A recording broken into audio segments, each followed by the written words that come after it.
Ikaw. Nggak bisa Tangan. nggak bisa jadi foto ya. Turut. Kita dalam nama Tuhan Menjadikan langit dan bumi.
Semoga rahmat Allah yang Maha Kuasa, cinta kasih Allah dan persekutuan Roh Kudus selalu beserta kita.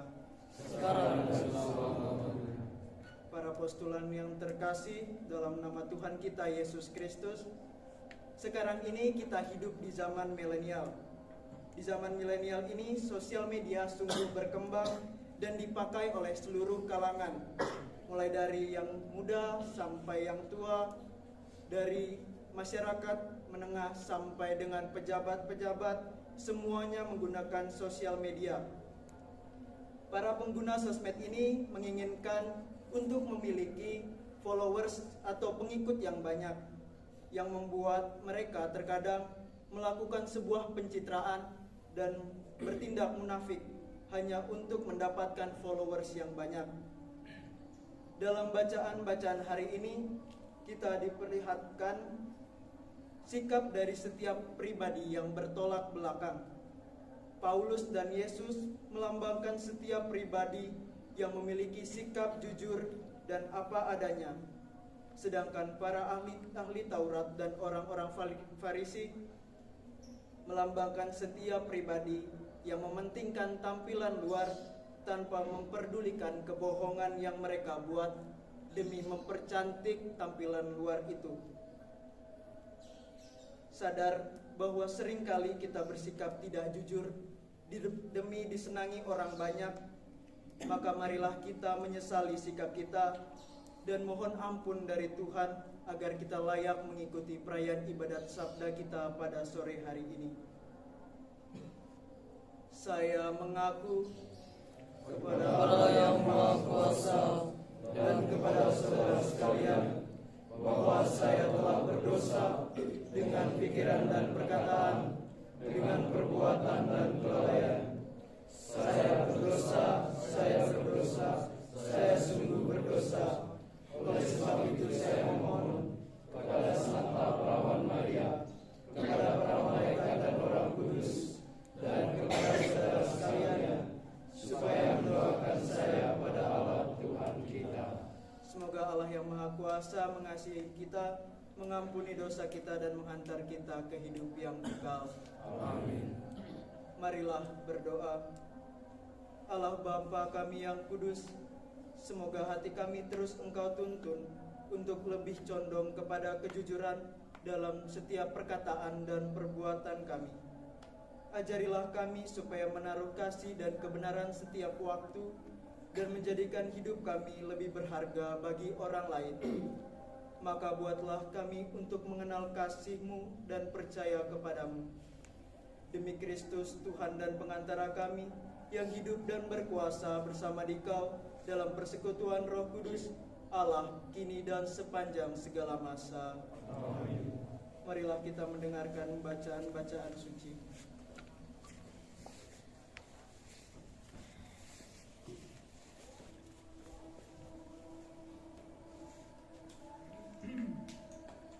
Berpeganglah pada ajaran-ajaran yang telah kalian terima dari kami.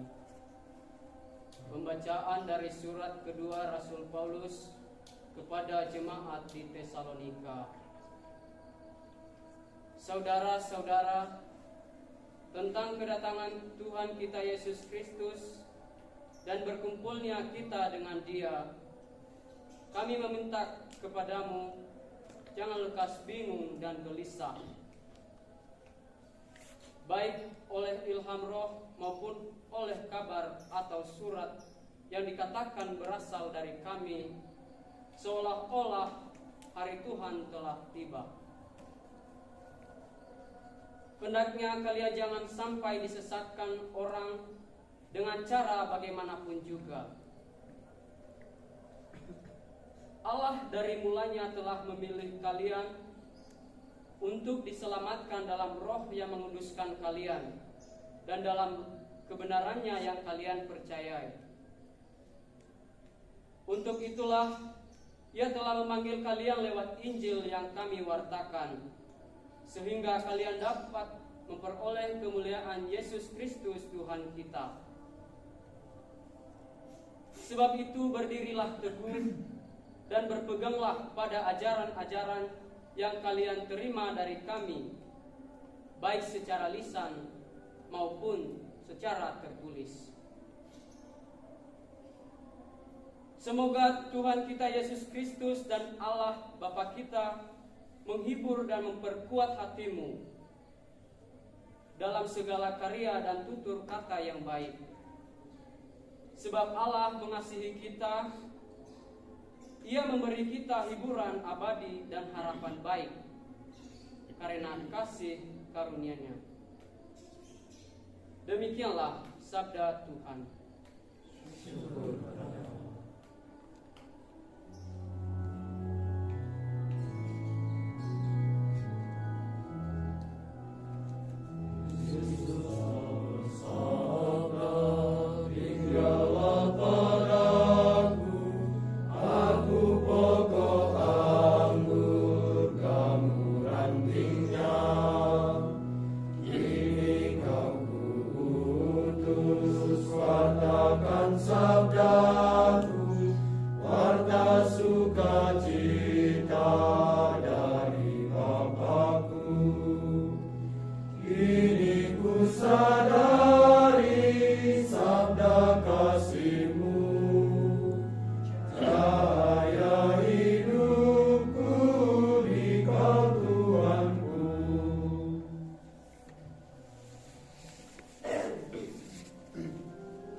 Semoga Tuhan beserta kita sekarang dan selama-lamanya.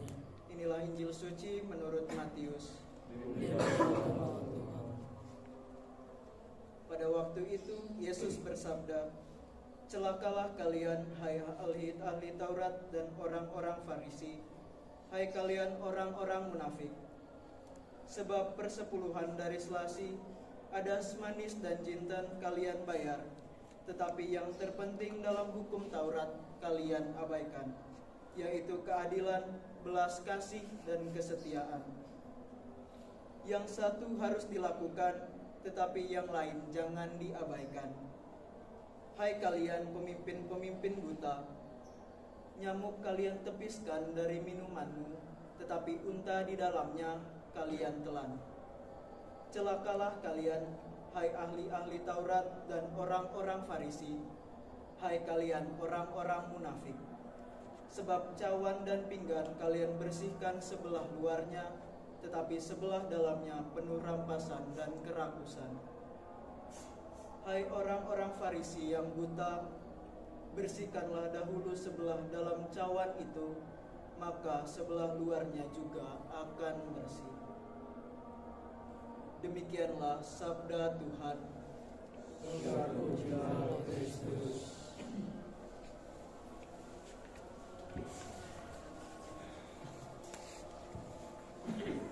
Saudara-saudaraku, para postulan yang terkasih dalam nama Tuhan, selamat sore semuanya. Selamat sore. Pada zaman milenial sekarang ini, semua anak muda memainkan sosial media. Semuanya berbondong-bondong ingin menjadi seorang influencer dan mendapatkan banyak followers. Di dalam akun sosial medianya, mereka selalu memperlihatkan sisi terbaik dari diri mereka sendiri. Namun sayangnya, tidak semua dari mereka yang mereka tampilkan itu dalam akun sosial medianya adalah jati diri mereka yang sebenarnya. Kebanyakan dari itu semua, dari yang kita lihat dari layar kaca HP kita masing-masing, kebanyakan adalah pencitraan semata, dan hanya segelintir saja para influencer itu yang memperlihatkan dari diri mereka itu sebuah kejujuran. Dalam bacaan pertama juga kita dapat melihat bahwa Rasul Paulus memperingati para jemaat di Tesalonika untuk berjaga-jaga dan tidak mempercayai kabar atau berita-berita yang menyesatkan tentang kedatangan Tuhan yang disebut-sebut berasal dari para rasul sendiri. Ini adalah sikap seorang influencer atau seorang pemimpin yang baik yang menginginkan para jemaat di Tesalonika untuk tetap memegang teguh iman mereka bahwa mereka adalah pilihan Allah untuk diselamatkan. Paulus juga menegaskan hal ini karena para rasul adalah seorang influencer yang memiliki pengaruh dan pengikut yang besar, yang mana hal itu dapat membuat orang-orang yang berniat jahat untuk menyesatkan para jemaat sangat mudah untuk melakukannya dengan menggunakan nama para rasul sendiri. Dalam bacaan Injil juga dapat kita lihat Yesus yang mengecam para ahli Taurat dan orang-orang Farisi yang selalu bersikap munafik. Para ahli Taurat dan orang-orang Farisi adalah influencer, adalah pemimpin pada zaman Yesus yang selalu bersikap munafik, yang selalu memperlihatkan sisi luar dari diri mereka yang suci dan elok, namun menyimpan kebusukan dalam hati mereka. Mereka memperlihatkan kesalehan diri mereka dengan membayar persepuluhan, namun mereka lupa meletakkan keadilan, belas kasih, dan kesetiaan dalam perilaku mereka sehari-hari. Contohnya yang biasa kita lihat dalam bacaan-bacaan Injil, mereka sering mempersoalkan tentang perbuatan Yesus yang menolong orang-orang pada hari Sabat dengan alasan menjaga kekudusan hari Sabat itu sendiri. Hal itu mereka lakukan demi menonjolkan kesalehan-kesalehan mereka melalui menjaga peraturan-peraturan hari Sabat tanpa memperdulikan landasan kasih dalam setiap perbuatan Yesus terhadap mereka yang susah, kecil, dan papa. Saudara-saudaraku yang terkasih, dalam bacaan-bacaan yang baru saja kita dengar, kita diberi dua gambaran influencer. Tipe yang pertama adalah tipe yang setiap perkataan dan perbuatannya berbanding terbalik. Tipe ini dilambangkan oleh para ahli Taurat dan orang-orang Farisi, di mana mereka sering melakukan pencitraan dengan berkata untuk menjaga kekudusan hari Sabat dan mempersoalkan segala perbuatan Yesus tanpa mencoba mengerti dan melihat kasih dalam setiap perbuatan Yesus, yang mana kasih adalah keutamaan dari hukum Allah itu sendiri. Tipe yang kedua adalah tipe influencer yang berkata dan berbuat sejalan dengan hukum Taurat, dengan kasih Allah itu sendiri. Jika ia berkata tentang kasih dan kebenaran, maka segala perbuatannya itu berlandaskan tentang kasih dan kebenaran. Kita kita semua saat ini yang berada di postulat ini kelak akan menjadi seorang imam Katolik, kelak akan menjadi seorang influencer, dan kelak akan menjadi seorang pemimpin. Namun yang menjadi masalah kita saat ini, kita akan menjadi seorang influencer dan pemimpin yang seperti apa di masa depan? Apakah kita akan menjadi seorang pemimpin yang baik, pemimpin yang jujur, pemimpin yang penuh kasih dalam setiap perbuatannya, atau malah sebaliknya? Kita orang-orang yang selalu bersikap munafik. Di depan mimbar kita berkata tentang kasih, kita berkata tentang kebenaran, tapi yang kita lakukan tidak ada yang seperti itu. Yang kita lakukan adalah kebalikannya. Dan yang perlu kita ketahui, saudara-saudaraku sekalian, segala hal yang kita lakukan di sini, meskipun terlihat kecil, terlihat sederhana, penuh dengan canda tawa, itu semua akan menentukan seperti apa kita di masa depan nanti. Jika kita bersikap munafik di sini, berbuat salah tidak mengaku, selalu pura-pura baik depan formator, itu akan terbawa sampai di masa depan nanti. Mungkin efeknya nggak akan kita rasakan setahun 2 tahun. Kita di novis, di tor, seminari tinggi tidak akan kita rasakan. Tapi sifat itu akan kita rasakan terutama saat kita menjadi seorang imam nanti. Dan itu tidak melambangkan, tidak mencerminkan tentang Yesus, tentang kasih yang diajarkan Yesus itu sendiri. Jadi, marilah kita semua yang ada di sini, kita semua para formandi, menjalani masa formasi ini dengan tabah. Meskipun berat, kita jalani semuanya dengan jujur apa adanya, tanpa mencari kesempatan untuk melakukan pelanggaran demi memuaskan keinginan pribadi kita masing-masing. Semoga kelak nanti ketika kita menjadi seorang imam atau menjadi seorang pemimpin di tengah masyarakat, kita menjadi imam, influencer, pemimpin yang selalu mengedepankan kasih dan kebenaran dalam setiap perbuatan kita. Semoga Allah selalu menyertai kita. Amin. Maka para saudara-saudaraku sekalian, para postulan, sesudah mendengarkan sabda dan merenungkan firman-Nya, marilah kita bangkit berdiri, kita menyatakan iman dan kepercayaan kita. Aku percaya akan Allah Bapa yang Maha Kuasa, Pencipta langit dan bumi, dan akan Yesus Kristus, Putra yang tunggal Tuhan kita, yang dikandung dari Roh Kudus, dilahirkan oleh Roh Maria, yang menderita sengsara dalam pemerintahan Pontius Pilatus, disalibkan, wafat dan dimakamkan, yang turun ke tempat pemandian pada hari ketiga, bangkit dari antara orang mati, yang naik ke surga, duduk sebelah kanan Allah Bapa yang Maha Kuasa. Dari situ ia akan datang mengadili orang hidup dan mati.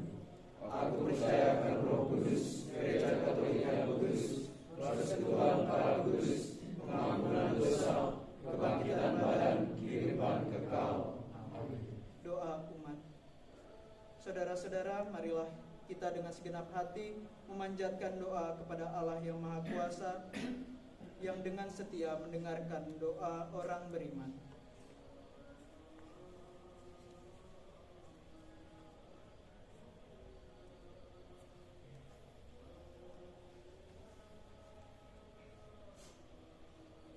Bagi gereja, ya Bapa, satukanlah kami dalam persekutuan iman yang kuat agar kami dapat membangun semangat baru dalam persaudaraan Kristiani. Marilah kita mohon. Kabulkanlah doa kami ya Tuhan. Bagi perdamaian dunia, ya Bapa, semoga kami semakin dipersatukan dalam ikatan kasih-Mu, agar kami selalu hidup dalam kerukunan dan saling membantu. Marilah kita mohon. Kabulkanlah doa kami ya Tuhan. Bagi para pemimpin dunia, ya Bapa, semoga para pemimpin dunia selalu mengedepankan nilai integritas dan kebijaksanaan dalam setiap keputusan yang mereka ambil bagi bangsanya, sehingga keadilan dan perdamaian terus bertumbuh di dunia ini. Marilah kita mohon. Kabulkanlah doa kami bagi mereka yang kehilangan harapan. Ya Bapa, semoga melalui kehadiran kasih-Mu, Engkau memulihkan semangat dan harapan baru bagi kami, melalui mereka yang kami jumpai setiap hari. Marilah kita mohon. Kabulkanlah doa kami ya Tuhan. Bagi kita semua yang hadir di sini, ya Bapa, semoga kami terus bertumbuh dalam cinta kasih, terutama dalam ikatan persaudaraan kami di sini, sehingga rasa kekeluargaan dan kepedulian dapat terus tumbuh dalam hati kami. Marilah kita mohon. Kabulkanlah doa kami ya Tuhan. Allah Bapa kami, berkat cinta kasih-Mu yang sempurna, kami selalu Engkau berkati dalam langkah-langkah dan tugas kami setiap hari, terutama dalam hal melayani dan kejujuran. Dengan perantaran Kristus Tuhan kami. Amin. Atas petunjuk penyelamat kita dan menurut ajaran ilahi, maka beranilah kita berdoa. Bapa kami yang ada di surga, dimuliakanlah nama-Mu, datanglah kerajaan-Mu, jadilah kehendak-Mu di atas bumi seperti dalam surga. Berilah kami rezeki pada hari ini, dan ampunilah kesalahan kami, seperti kami pun mengampuni yang bersalah pada kami. Dan janganlah masukkan kami ke dalam pencobaan, tetapi bebaskanlah kami dari yang jahat. Marilah berdoa. Allah Bapa kami bersyukur atas berkat penyertaan-Mu pada kami hari ini. Semoga kami semua yang berkumpul di tempat ini dapat menjadi pribadi yang penuh kasih dan dijiwai semangat kejujuran dan kebijaksanaan yang kuat, serta mampu menjadi saudara dan influencer yang baik seturut dengan kehendak-Mu. Demi Yesus Kristus pengantara kami yang hidup dan berkuasa bersama Dikau dalam persekutuan Roh Kudus, Allah kini dan sepanjang segala masa. Amin. Semoga Allah beserta kita Sekarang dan selama-lamanya. Semoga kita selalu diberkati oleh Allah yang Maha Kuasa, di dalam nama Bapa dan Putra dan Roh Kudus. Amin. Dengan demikian, ibadat sabda kita pada sore hari ini telah selesai. Syukur kepada Allah.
Video kayak